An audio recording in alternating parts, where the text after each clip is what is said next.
Okay, model എക്സാമിൻ്റെ 6ാമത്തെ ചോദ്യമാണ്. Which of the following is false?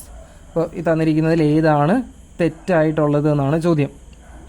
അപ്പോൾ ഇവിടെ ഓരോന്നും ഡീറ്റെയിൽഡായിട്ട് നമ്മൾ നോക്കണം. 0.1 ഈസ് ആൻ എലമെൻറ്റ് ഓഫ് 0, 1. ഇത് ഇൻ്റർവെല്ലാണ് ഉദ്ദേശിച്ചിരിക്കുന്നത്. 0 ഇൻക്ലൂഡ് ചെയ്യുന്നില്ല, 1 ഇൻക്ലൂഡ് ചെയ്യുന്നുണ്ട്. അപ്പോൾ ഈ പോയിന്റ് 0, 1 എന്ന് പറയുന്നത് എന്താ ഉദ്ദേശിക്കുന്നത്? നമ്പർ ലൈനിൽ 0 മുതൽ 1 വരെയുള്ള എല്ലാ നമ്പേഴ്സും 0 എടുക്കാൻ പറ്റില്ല, പക്ഷേ 1 എടുക്കാനായിട്ട് പറ്റും. ഇതിൻ്റെ ഇടയ്ക്ക് വരുന്ന എല്ലാ നമ്പേഴ്സും ഉൾപ്പെടുന്ന സെറ്റാണിത്. അപ്പോൾ ഇതിൻ്റെ അകത്ത് വരുന്നൊരു നമ്പറാണ് ആര്? 0.1. അതായത് 0.1 എവിടെയാണ് വരുന്നത്? 0 കഴിഞ്ഞിട്ടുള്ളൊരു നമ്പറാണ് 0.1. അപ്പോൾ അത് ഈ സെറ്റിൻ്റെ അകത്ത് ഇൻക്ലൂഡഡ് ആണ്. അപ്പോൾ ഫസ്റ്റ് വൺ ഈസ് ട്രൂ. ഇനി സെക്കൻഡ് വൺ അവിടെ നിൽക്കട്ടെ. ഈ തേർഡ് വൺ എന്താ? 4 is not an element of set of all x such that x is an element of natural number x less than 3. അപ്പോൾ ഇവിടെ ഈ തന്നിരിക്കുന്ന സെറ്റിൻ്റെ ഈ സെറ്റ് എന്താ നോക്കിക്കേ? X such that x is A natural number x less than 4. അപ്പോൾ ആ സെറ്റിൽ എഴുതേണ്ടത് നാച്ചുറൽ നമ്പേഴ്സ് എഴുതാവുള്ളൂ, ലെസ് ദാൻ 4ഉം ആയിരിക്കണം. അപ്പോൾ 1ഉം 2ഉം 3ഉം. അപ്പോൾ ഈ സെറ്റിൽ 4 ഉണ്ടോ? ഇല്ല. അപ്പോൾ ഈ സെറ്റിൽ ആരില്ല? 4 ഇല്ല. അപ്പോൾ 4 is not an element of ഈ സെറ്റ്. അപ്പോൾ ഇതും ട്രൂ ആണ്. അപ്പോൾ ഫസ്റ്റ് സ്റ്റേറ്റ്മെൻറ്റ് ട്രൂ ആണ്, സെക്കൻഡ് സ്റ്റേറ്റ്മെൻറ്റ് ട്രൂ ആണ്. ഇനി ലാസ്റ്റ് വണ്ണോ?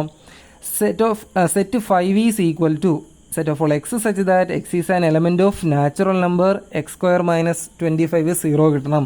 അപ്പോൾ ഈ x square minus 25 is equal to 0 എന്ന് പറഞ്ഞു കഴിഞ്ഞാൽ x square is equal to -25 right സൈഡിലേക്ക് പോകുമ്പോൾ 25. അപ്പോൾ എക്സ് ഈസ് ഈക്വൽ ടു √25. സാധാരണ റൂട്ട് എടുക്കുമ്പോൾ പ്ലസ് ഓർ മൈനസ് കൊടുക്കും. അപ്പോൾ x is equal to plus or minus 5. അപ്പോൾ എക്സിന് 2 ആൻസർ വരാം, 5 or x is equal to -5. പക്ഷേ ഇവിടെ നാച്ചുറൽ നമ്പർ എന്ന് പറഞ്ഞത് കൊണ്ട് ആരെ വേണ്ട? നെഗറ്റീവ് നമ്പർ വേണ്ട, 5 മാത്രം. അപ്പോൾ ഈ സെറ്റിൽ ആര് മാത്രമേ വരുന്നുള്ളൂ? 5 മാത്രമേ വരുന്നുള്ളൂ. അപ്പോൾ സെറ്റ് 5 ഈസ് ഈക്വൽ ടു, അപ്പോൾ ഈ സെറ്റിൽ 5 മാത്രം, അതാണ് ഇവിടെ എഴുതിയിരിക്കുന്നതും. അപ്പോൾ ഈ ആ സ്റ്റേറ്റ്മെൻറ്റും ട്രൂ ആണ്. ഇനി ഇവിടെ എന്താ ഉദ്ദേശിച്ചിരിക്കുന്നത്? ഇവിടെ ക്ലോസ്ഡ് 1ഉം ഓപ്പൺ 3ഉം അവിടെ എഴുതിയിരിക്കുന്ന ഇൻ്റർവെല്ലാണ് ഉദ്ദേശിച്ചിരിക്കുന്നത്. അപ്പോൾ നമ്പർ ലൈനിൽ 1 മുതൽ 3 വരെ 1 ഇൻക്ലൂഡഡ് ആയിട്ടുണ്ട്, പക്ഷേ 3 ഇൻക്ലൂഡഡ് ആയിട്ടില്ല. അതിൻ്റെ ഇടയ്ക്കുള്ള എല്ലാ നമ്പേഴ്സും പറഞ്ഞിരിക്കുന്നത് 1ഉം 2ഉം 3ഉം ഈ സെറ്റിൻ്റെ അകത്തുണ്ട് എന്നാണ്, അല്ലേ? ഇതിൻ്റെ സബ്സെറ്റ് ആണെന്ന് പറഞ്ഞാൽ ഇതിലുള്ള എല്ലാ എലമെൻസും ഈ സെറ്റിൽ വരണ്ടേ. അപ്പോൾ 1 to 3ൽ 3 ഇൻക്ലൂഡഡ് അല്ല കേട്ടോ. അപ്പോൾ ഈ സെറ്റിൽ 1 ഉണ്ട്, 2 ഉണ്ട്, 3 ഉണ്ടോ? ഇല്ല. ഇവിടെ 3 ഇൻക്ലൂഡ് ചെയ്യാനായിട്ട് പറ്റത്തില്ല. അപ്പോൾ ഈ സ്റ്റേറ്റ്മെൻ്റ് ആണ് ഫോൾസ്. അപ്പോൾ ഏതാണ് ഫോൾസ് എന്ന് ചോദിച്ചു കഴിഞ്ഞാൽ ബി ആണ് ഫോൾസ് ആയിട്ടുള്ള സ്റ്റേറ്റ്മെൻറ്റ്. ഓക്കെ, ക്ലിയർ ആണെന്ന് വിചാരിക്കുന്നു. അപ്പോൾ ഇനി അടുത്ത ക്വസ്റ്റ്യൻ എന്ന് പറയുന്നത് draw an appropriate Venn diagram of the universal set U is equal to 1 to 8. Universal സെറ്റിൽ 1 തൊട്ട് 8 വരെ നമ്പേഴ്സ് ഉണ്ട്. ആൻഡ് ഇറ്റ്സ് സബ്സെറ്റ്സ് എയിൽ 1 3 4 6, ബിയിൽ 2 3 5 6 8. അപ്പോൾ ഇത് വെൻ ഡയഗ്രാം വരയ്ക്കുമ്പോൾ നമുക്കറിയാം, വെൻ ഡയഗ്രാം വരയ്ക്കുന്നത് യൂണിവേഴ്സൽ സെറ്റ് റെക്റ്റാങ്കിളായിട്ടും അതിൻ്റെ സബ്സെറ്റ് സർക്കിൾസ് ആയിട്ടുമാണ് എഴുതുന്നത്. അപ്പോൾ ഇതിൽ നമുക്ക് എയിലെ എലമെൻറ്റ്സ് എഴുതാം, ഇതിൽ നമുക്ക് ബിയിലെ എലമെൻറ്റ്സ് എഴുതാം. യൂണിവേഴ്സൽ സെറ്റാണ്. ഇനി നമ്മൾ വെൻ ഡയഗ്രാം വരയ്ക്കുമ്പോൾ ശ്രദ്ധിക്കേണ്ട കാര്യം എന്താണ്? എയിലും ബിയിലും കോമൺ ആയിട്ടുള്ള എലമെൻറ്റ്സ് വേണം ഈ കോമൺ പോർഷനിൽ എഴുതാൻ. അപ്പോൾ എയിലും ബിയിലും കോമൺ ആയിട്ട് ആരൊക്കെയുള്ളത്? 3 കോമൺ ആണ്, 6 കോമൺ ആണ്. അപ്പോൾ നമ്മൾ ഈ കോമൺ പോർഷനിൽ ആരൊക്കെ എഴുതും? 3നെയും 6നെയും. ഇനി എയിൽ ആരൊക്കെയാണ് വരേണ്ടത്?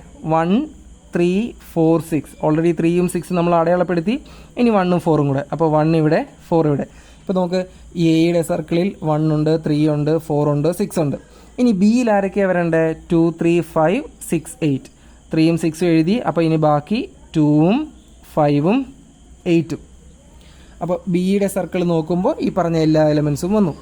ഇനി യൂണിവേഴ്സൽ സെറ്റിൽ 1 to 8 നമ്പേഴ്സാണ്. ഇപ്പോൾ നമ്മൾ ആരെയൊക്കെ എഴുതിയിരിക്കുന്നത്? ഈ ഫുള്ള് ആയിട്ട് നോക്കുമ്പോൾ 1 ഉണ്ട്, 2 ഉണ്ട്, 3 ഉണ്ട്, 4 ഉണ്ട്, 5 ഉണ്ട്, 6 ഉണ്ട്, 8 ഉണ്ട്. അപ്പോൾ ഇതിൻ്റെ അകത്ത് എയിലും ബിയിലും ഇൻക്ലൂഡ് ചെയ്യാത്ത ഒരേ ഒരു നമ്പറേ ഉള്ളൂ, 7. അത് ഈ യൂണിവേഴ്സൽ സെറ്റിൻ്റെ അകത്ത് വരണ്ടേ? അതെവിടെയാണ് എഴുതേണ്ടത്? എക്കും ബിക്കും വെളിയിലായിട്ടുള്ള സ്പേസിൽ എഴുതിയാൽ മതി. ഓക്കെ ആണല്ലോ അല്ലേ?